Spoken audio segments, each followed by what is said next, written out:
Let me know if this sounds familiar. Maybe you're trying to relax with family and friends on the weekend after a long work week, and yet even with maybe some fun activities planned, you cannot get your mind off of work. Maybe you think to yourself, man, I didn't finish this project, or I got to get back to this email, or I got to catch up on the endless to-do list. And your brain automatically, it's almost like you're there, but you're not really there. What I'm going to have you consider right now, and what I share with them, is that consider that you cannot perform at your best if you do not find ways to manage your stress.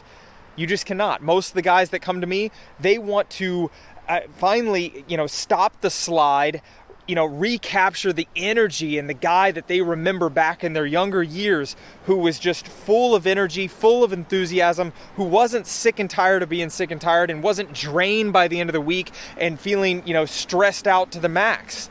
Right? He was that guy that was just mentally sharp, that could walk into a room and demand attention and didn't have to fake it. Those are the guys that come to me. I'm going to share with you 3 things, simple things you can do to manage your stress. Number 1, I'm doing it right now, which is going for a simple walk.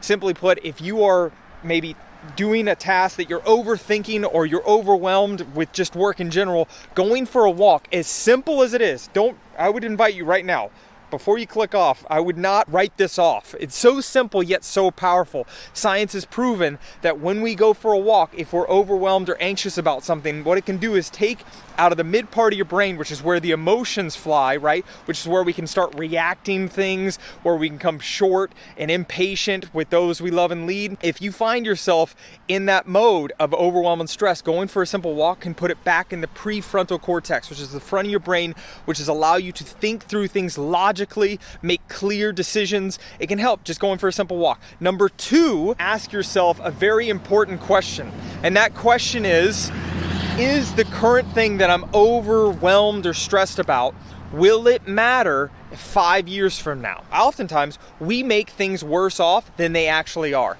So I've found from my experience, when you ask yourself that question, it can tend to allow you to think through things objectively and go ahead and go, okay, wow, yes, this is important for me to solve, but maybe it's not as big of a deal as I'm making it, and you can find ways to easily come up with a solution. Number 3 is asking for support. This is a big one. Oftentimes, I understand being a high performer or just a guy in general, we've been kind of raised to this mentality of, you come up with a problem, let's go ahead and pull yourself up by the bootstraps and just take care of it. Listen, I can appreciate that, and I get it.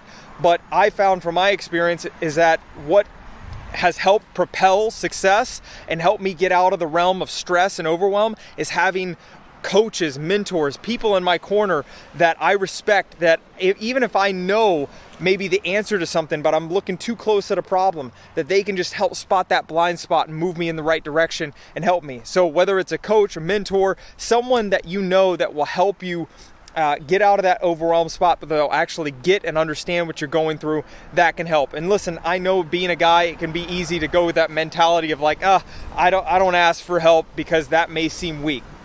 That's how you want to roll, totally cool.